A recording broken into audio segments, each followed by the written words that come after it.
Hello, good afternoon all.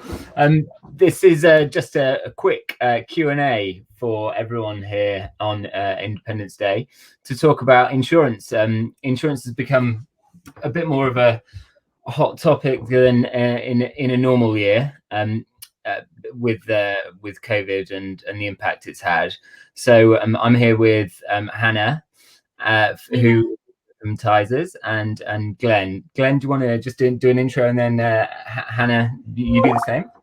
Yeah. Hi, my name's Glen Rowe. I run a charity called Neko Trust. I managed a bank called Muse for 18 years and took retirement 2 years ago to concentrate on doing something else.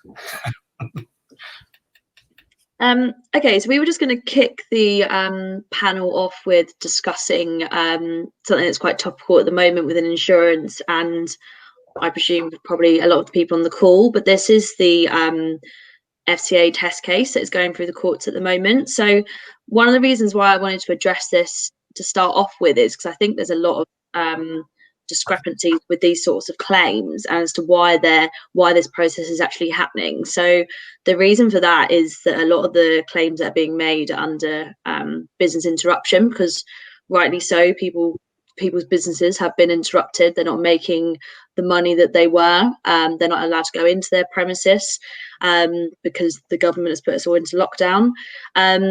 But the actual cover of insurance with business interruption, there has to be property damage for this cover to basically be triggered. So this is, and all the wordings differ with different insurers, but this is basically why these test cases have come out of this. So I've been asked this a number of times by clients as to why this is happening and why they just can't be paid, and it's just not as straightforward, unfortunately. But hopefully we'll get some answers out of the test case, which Tim is gonna just run through in a little bit more detail. But I just sort of wanted to address as to why that is happening and what part of the cover it concerns. So yeah, Tim, if you wanted to take over and just sort of take through a little bit more detail. Sure. So effectively what's happened over the last few months is there was an expectation that a number of claims for businesses shutting down and loss of revenue as a result of those businesses being shut down would be paid back to a venue, and it wouldn't necessarily be a venue, but it's all across all industries. So business interruption insurance often would have a sort of a sub-limit of maybe a 50,000 or 100,000, dependent on the policy. And there've been, as Hannah mentioned, a number of different wordings within that. And this, because this is a kind of an unprecedented scenario, and some insurers have seen these wordings as potentially as a bit of it's difficult to say really, but a bit of a grey area. They can't contractually say whether or not it should definitely be paid as per the letter of that contract, and that is the reason that there's been a number of claims going in, and one that is in progress at the moment. We should get a result of the outcome of the test case within the next 2 weeks, and that will have an impact, no doubt, on the amount of claims that insurers are going to see. So if it falls on the side of the insurers, we're unlikely to see a huge amount of claims going into those insurers for business interruption. But if it falls on the other side, then we think a lot of people may be entitled to be making a claim for business interruption. So as it stands at the moment, it's very much a wait and see, and we've got that with a number of types of insurance at the moment, because everything is ever changing. One of the key things that I know that it's interesting for anyone here, particularly as we've spoken about earlier today, or we've been listening to earlier today, and in changing up the booking model, is the travel insurance side as well. Travel is going to have a significant impact on the way in which tours are planned. and the insurance side of that is a completely different policy to the sort of general commercial policies. These travel policies are going to be much more, well, they're changing all the time as well, and they will have restrictions on coronavirus. First, there was a complete blanket exclusion on many policies. Then medical expenses have been added in, and then on some leisure policies we've had the addition of some cancellations. But as things evolve, what this hasn't really had a strong impact yet in the sort of touring world, because there isn't really any cover. Say if there was last week a band that happened to be touring, and I know this wouldn't happen, but hypothetically speaking, if they were in Madrid touring and then suddenly they had a few dates in the UK, what would have happened with that local quarantine? And then we need to look at both the travel insurance side and then the event cancellation and the non-appearance side. But Hannah, do you want to and Glenn, do you want to talk about the travel insurance in your experience? Sure. I mean, we've been quite shocked at the amount of the way the coronavirus came in so fast meant that all of our touring plans for the next 8-9 months were wiped off very, very quickly. And like you say, the fact is we don't know when they're going to open back up again, right? No one knows. We're all trying to guess that it's going to be okay for potentially next year. I'm maybe being forever paranoid and being a bit more of a skeptic. I think it might be a little later, but where you see that, and the act of God comes into play, and force majeure becomes a situation where the band can't pull back from their insurance policies, is always the number one question I get asked all the time is how does that affect the world of touring? And when there is a hurricane coming into a festival site, and that means that all of your other insurances are squashed because of it being force majeure. So they're kind of, that's the number one question I get asked all the time for some advice. And number two is the fact that when something like this has, I mean, obviously we're all in uncharted territories. No one's got any answers of what's going to happen or where it's going to happen.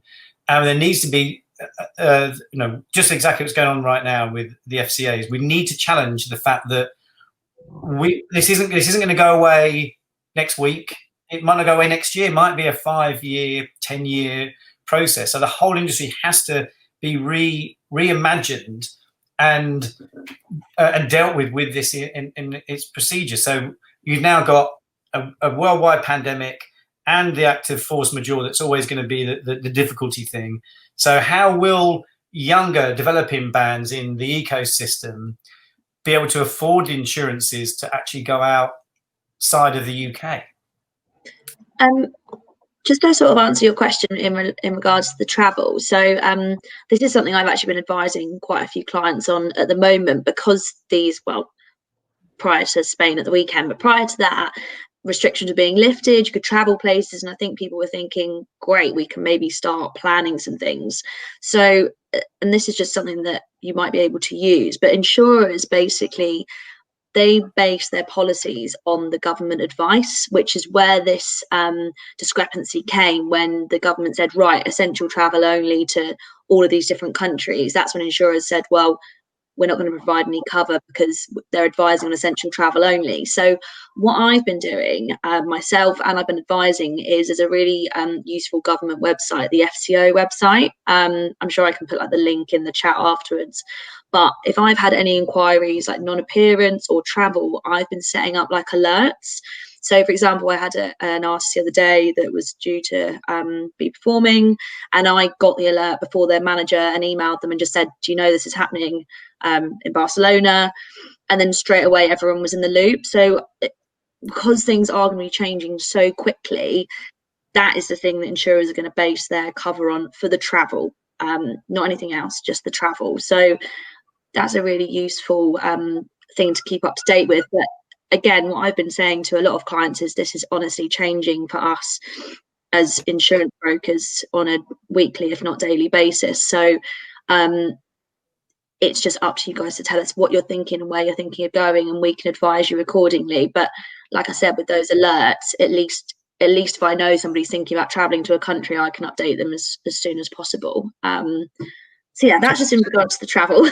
Communication is more key than ever before, right? So the point is, Hannah, if you're looking after one of my acts, and you're going to have to almost have an overseer's position where where they're going, you're going to need to be at least 5 steps ahead, aren't you? And say, well, there's an alert here, you might need to reroute, and then weirdly, you're going to start signposting when the tour's started. You might have to start signposting everybody ahead of where the danger zones are, right? Yeah, absolutely. And again, what I was saying to like a client the other day, the reason why this website is so helpful is because there's already places that exist prior to coronavirus that would be essential travel only, like the West Bank in Israel, Gaza Strip, that kind of thing. And what happens, like we've had people filming out there, that kind of thing. We can go to insurers and ask for cover and try and make the cover better. So we're not saying we can't do it, but it's much more on a case-by-case basis. But yeah, you're absolutely right. We need to sort of be involved every step of the way and be able to advise as and when people get their tour itineraries together, where you're traveling, where you're going, and what the potential implications are going to be, and how the policies are going to react at that time. Because as Tim was saying, from today, they've dramatically changed from what they were 2 months ago. Yeah. Gosh.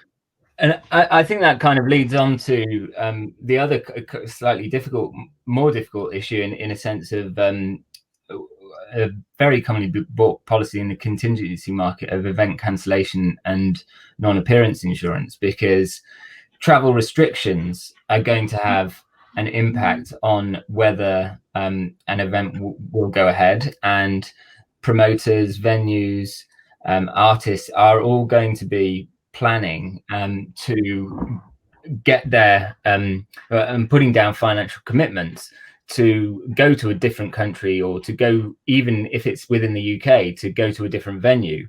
And if there is a civil authority related shutdown, and that venue has to close down, or that there are more heavy restrictions when the music industry gets back up and running to an extent, is there going to be insurance in place, or are the promoters, venues, artists going to be able to purchase insurance to protect themselves against financial loss in those instances? And as it stands at the moment, where we are, it looks like there is very, very limited cover available, if any, for that sort of thing.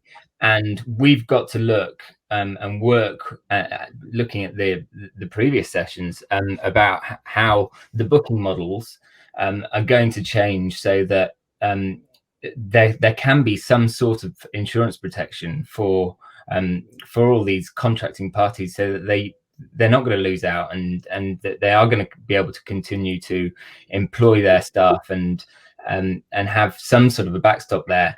And that's going to be in relation to how we move forward with both business interruption insurance, but almost more importantly, the event cancellation and non-appearance.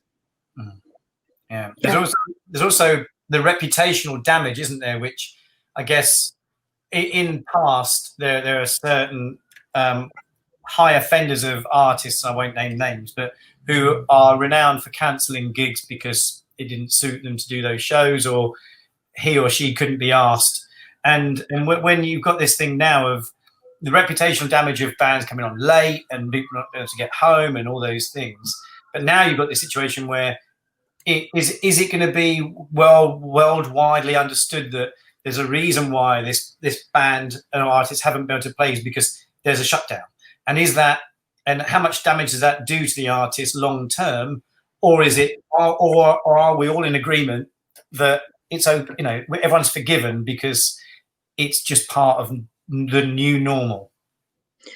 You'd kind of hope everyone would be on board with it, like fans, venues, promoters, everybody who's involved. If an artist can't turn up for whatever reason, you'd hope that everyone would be on board with that, really. But I suppose if you've got someone that's touring internationally and then it gets pulled, I don't know whether certain parts of the world might not be as in tune as to what's happening in the UK or like Eastern Europe, something like that. So you'd hope so. Crazy, isn't it? Just and then going back to our point earlier, Hannah, about the the force majeure, because that's kind of the question that keeps popping up, and no one's been able to find the right answer. So maybe you can make it really eloquent for us of the, what we're facing. Is this force majeure? Is this, where does this fall under the religious sector of planet Earth now in 2020? Some people don't believe that there's a God, and some people don't believe that their business interruption is because of something from God. Yeah, sure. So the reason that all these claims, so this is sort of more in relation to like the event cancellation, non-appearance. The reason it may or may not be covered is actually to do with like a piece of the wording under communicable diseases. I don't know whether people on this call have heard about Hiscox recently. They've like written in a tiny bit of cover for communicable disease, but because this disease wasn't around prior to January or February or in China in December, it's not written into any insurance wording. So basically, if you were buying your policies for your festival this year and you bought it in December, for us, I'm saying now, us as insurance brokers, you're almost more than likely you would have had cover for it. But because they started putting the exclusions in place, I think it was sort of mid-February, March, that kind of time, they were then excluding that as a disease because they knew what it was. Whereas that's the process that had to happen, really. So it's kind of, I think people were thinking, oh, it's not being paid because of force majeure, but actually it's because of that part of the wording that is to do with communicable diseases. I've said it too many times. So yeah, that's sort of where the discrepancy has come from, really. And I think, like Tim was saying, moving forward, this is going to be the issue because it's going to be excluded moving forward as far as we can see, really. Yeah, it's been applied to everything that we knew business-wise that we were doing from sort of March onwards. So, yeah, I suppose it's just one of those things that I suppose if they manage to get it under control and there's they get like a cure or whatever, it might be something that changes. But that's the actual issue with it, that part of the policy. And is it going to be affordable for the ecosystem bands, the break-in bands who are getting £150 a night, £250? Do we actually see that there's going to be a model that's going to work for those bands in the beginning who are literally hand to mouth?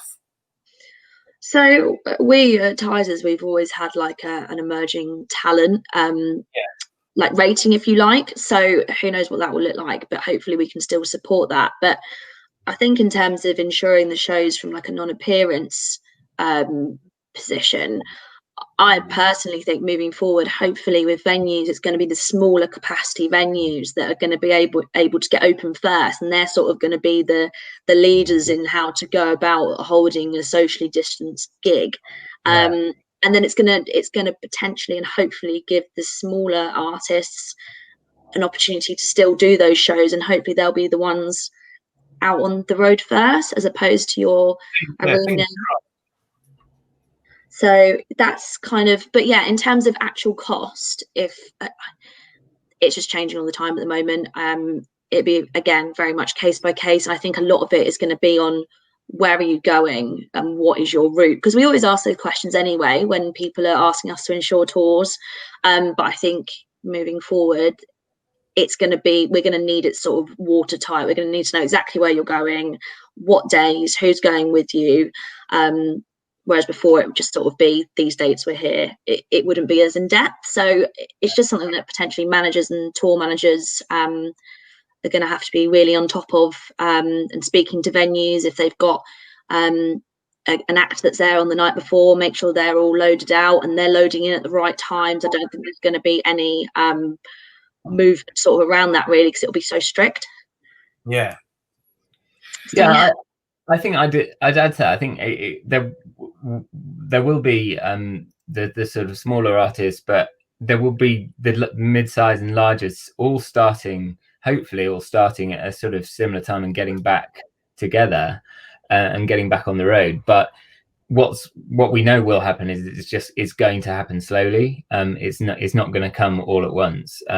So I mean, I think everyone would probably like to see all of their favorite bands, whether it be they small or large, be able to get out there with some sort of insurance protection behind them. And I think it's going to be a bit of time before we get to that point, but it has to happen at some point. There has to be a way to get the venues open again and get live music kicked off again. Another one of the things we were going to look at discussing on this call as well was potentially if you're setting up on your own, if in the circumstances, unfortunately, you might have lost your job and you're working for a large agency or a large company that sort of always looked after the insurances for you, is something that we were going to start advising, because you guys are going to be sort of freelancers. So I know it's something you're involved with, Glenn. I obviously speak to a lot of the guys who are at your studios as well. But yeah, I didn't know whether you sort of had any questions that they've been proposing at the moment on how to go about doing it on their own, really.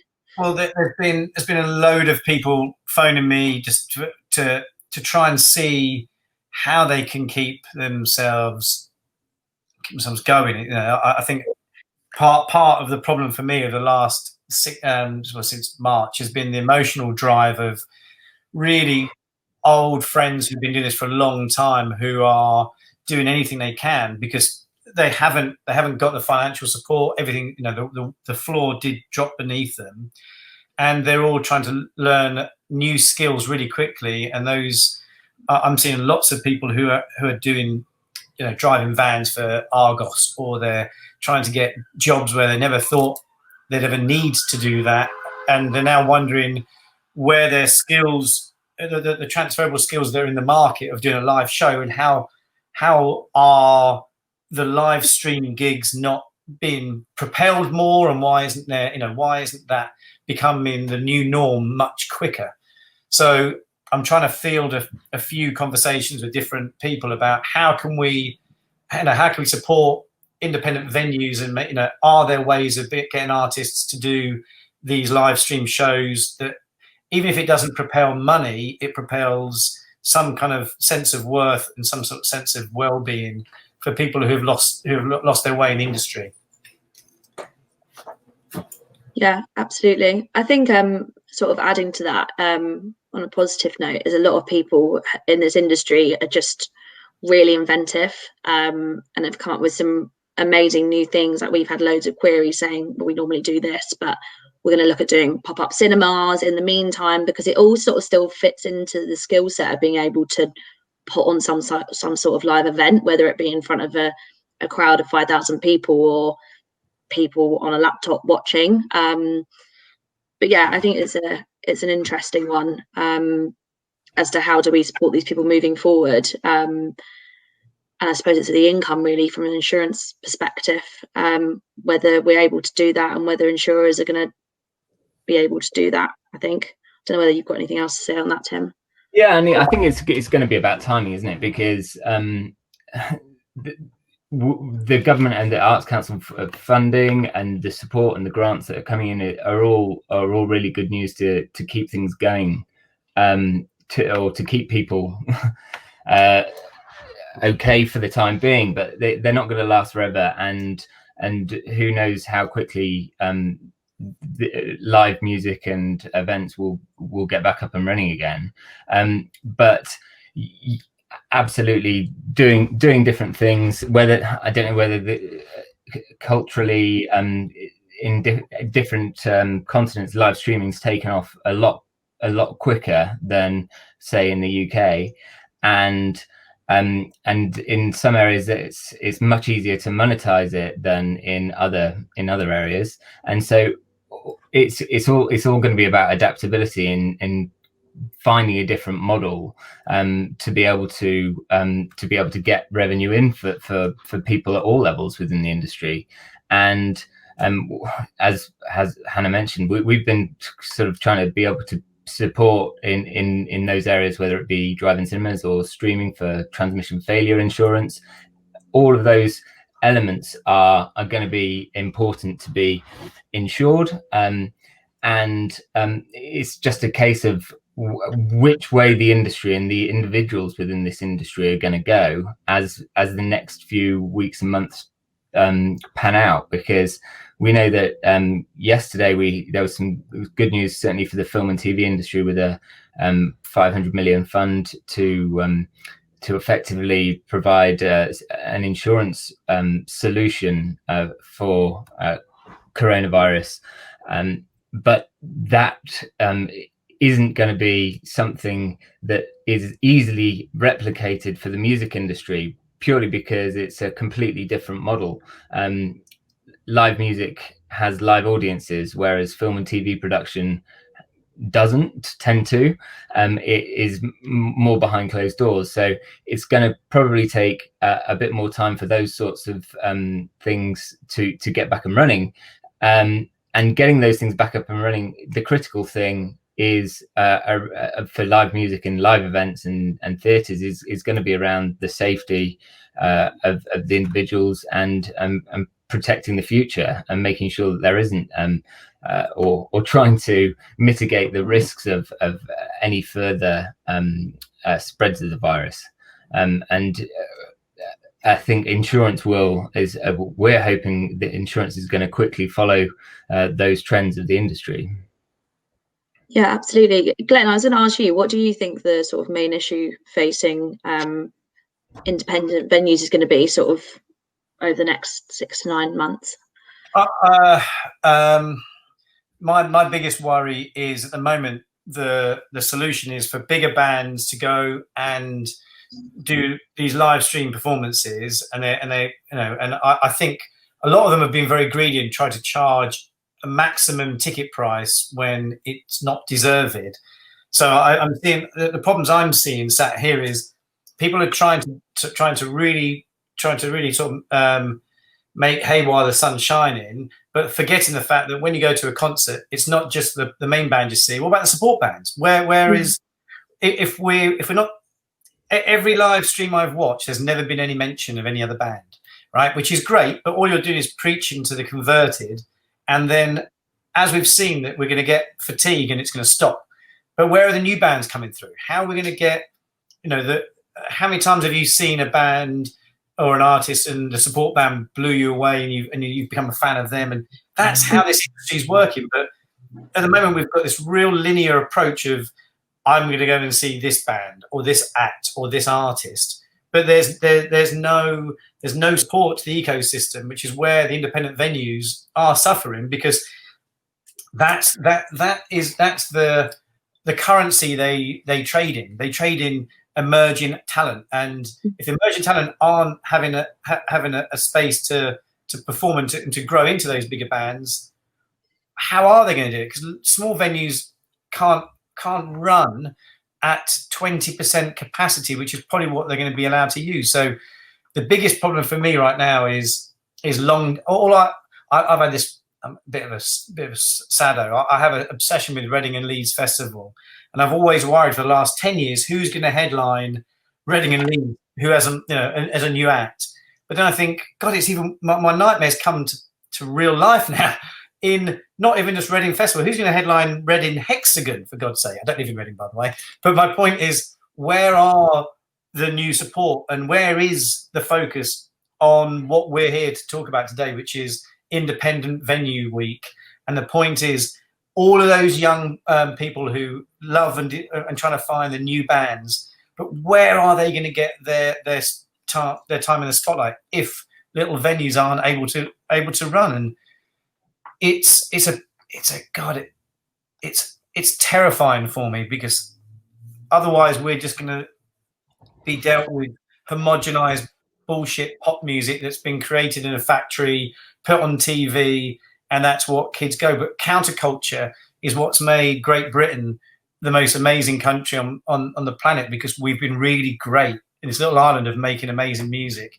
But it's all got to come from, excuse my French, shitholes in weird venues, because that's how art it grows. So my biggest panic is the protection of the venues. How the venue's going to have to get onto something and figure out how they make their revenue not just about the people in the house buying beer, but how are they making their audiences outside bigger? And when a venue doesn't make any money, to then say, well, we've got to start live streaming and charging for live streaming as well, it becomes really hard, doesn't it? It paralyzed. I mean, it's really, really, really needing some left field thought right now. I think as well, just to add to that as well, you've got all these sort of smaller acts that prior to COVID were like potentially on the line of like breaking, or like had some really good momentum behind them. And I think now, I think managers and promoters and venues alike are trying to, they obviously want to keep that momentum going, but it's very difficult to grow your fan base and keep your fan base if you aren't doing any gigs and are obviously struggling to have new content to release, because you can't, I mean, now you can, but for nearly 12 weeks, you couldn't be in the same room as somebody else. So it was really difficult, but maybe that's, someone's just written in here about bringing the supports and make it a real gig event, unless venues did something where they just did support acts and brought them all together, but you have the same audience there. I don't know, but I agree with you. I think it needs something inventive, someone to come up with something to support this. The meeting before this was literally about that. So fingers crossed, somebody very smart is on the case, because they've realised that the inertia of a band's career is what's in jeopardy right now. You know what? Elton John is fine. The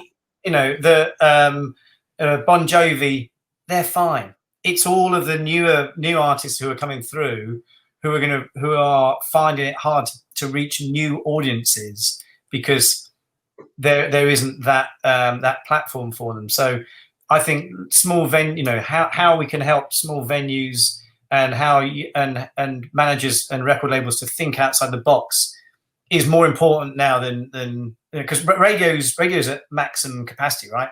Radio can't take any more, can only take on so many bands and play new things, and their figures are, the Radar figures were astounding, weren't they? Through lockdown, everybody got back to radio. And so to be a radio plugger now must be the most in-demand job on planet Earth, because that's their lifeblood. But there's not, the radio stations can't take on enough bands per year to put it through. So fingers crossed, there are people out there who are working on a solution to think about those like what do you call it, emerging talent?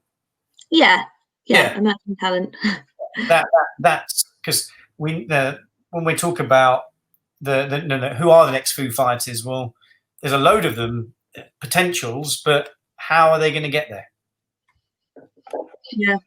And it's going to differ between all different venues as well, because different venues will have different layouts and infrastructure behind them and supporting them, and some of them and we've worked with a number that have been fortunate enough to be able to sort of expand and build out sort of marquees and things off the back. But city centre venues are completely different. Everybody is going to face their different challenges.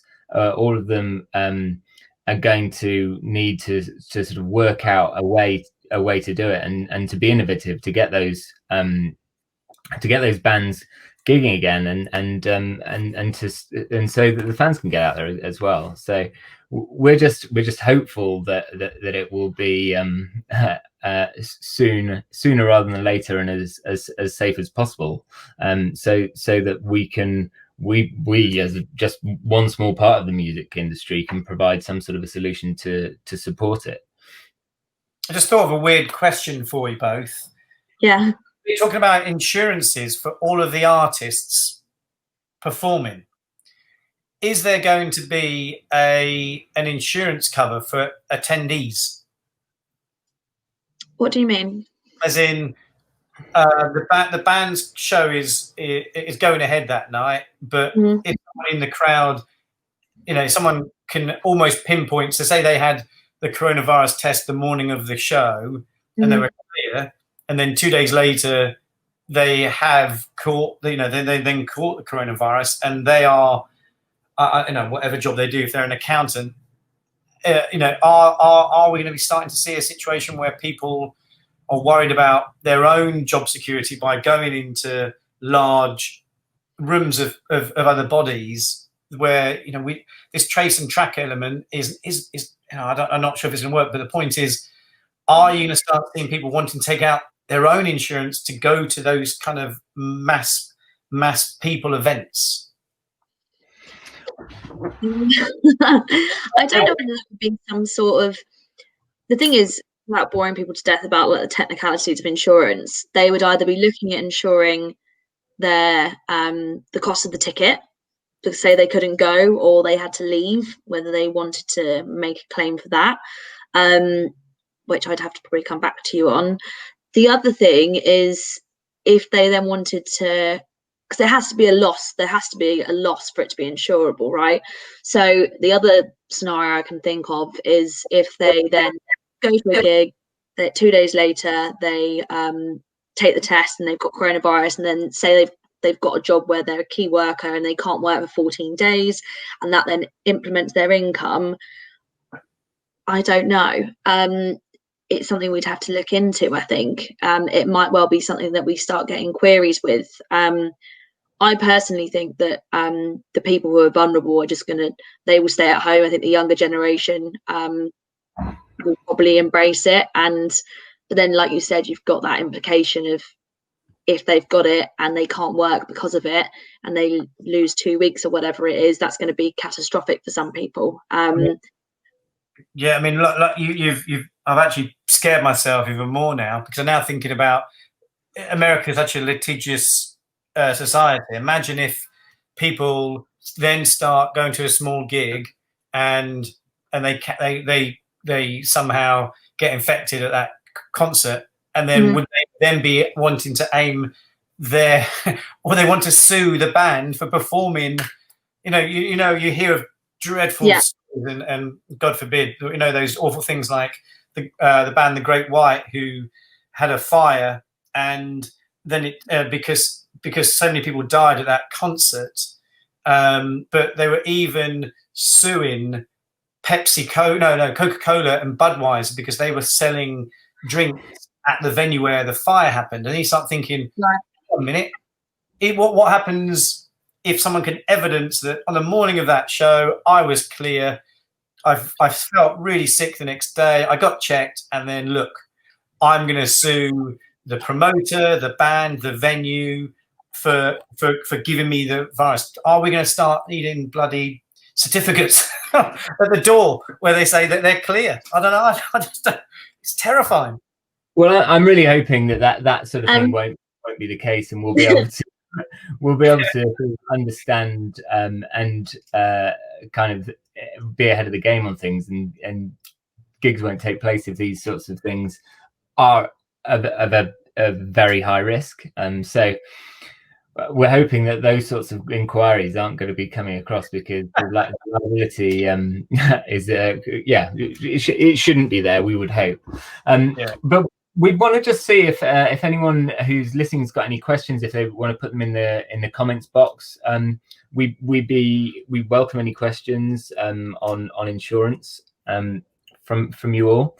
But in the meantime, we'll hopefully just be not thinking about the absolutely worst scenario. The snowball effect of doom.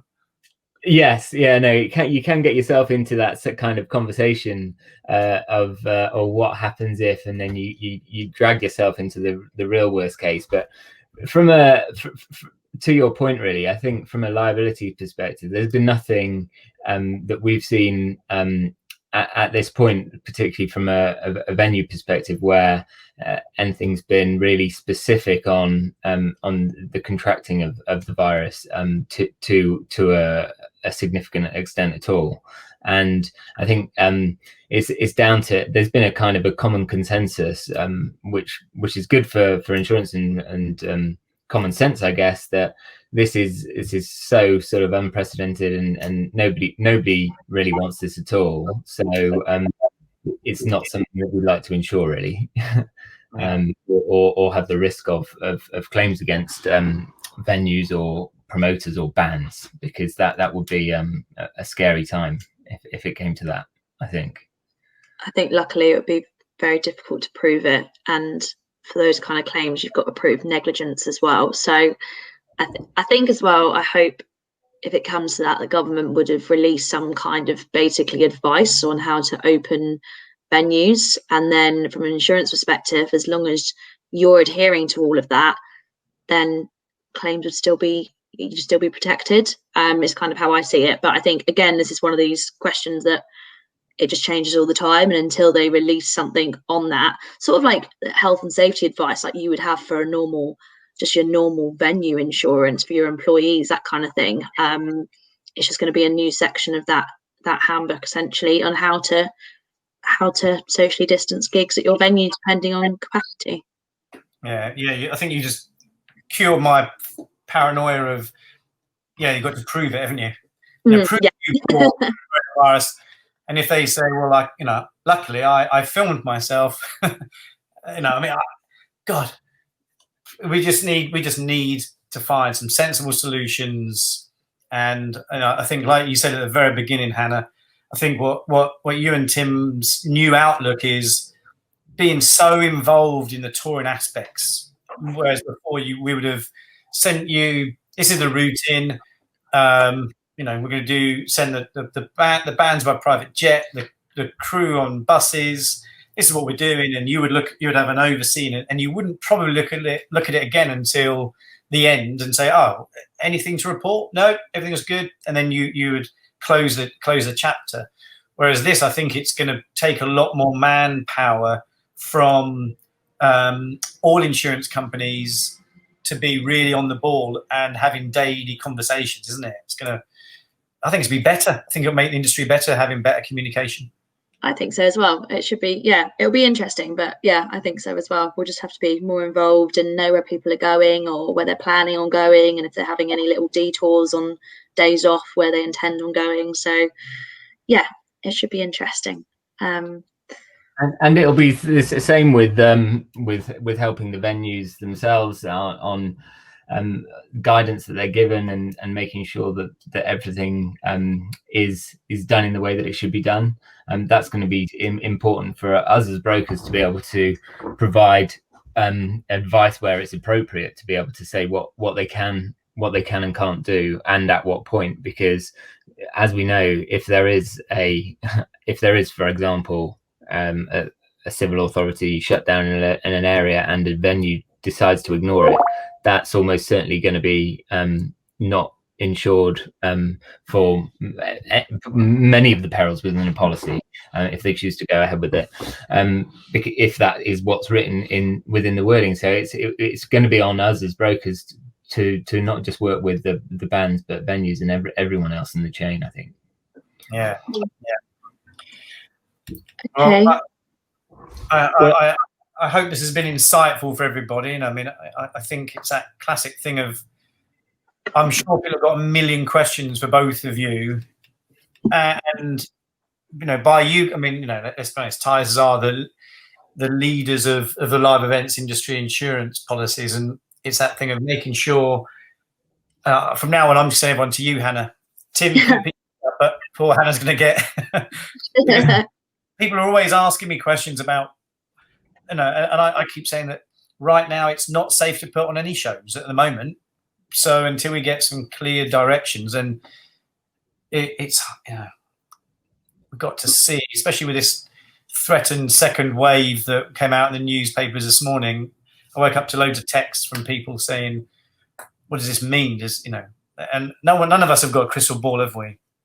No, absolutely. I think that's the point. If anyone is doesn't want to bring up their question now, or has got a query or just anything, it's really useful to run it past us, because it might not be something we've been asked before, and our job isn't to just be sort of black and white. It's to sort of find out if we can do things for you, and yeah, the more sort of eventualities we get presented with, the better, really. So yeah, please feel free to contact us if anything crops up in the next couple of weeks or months.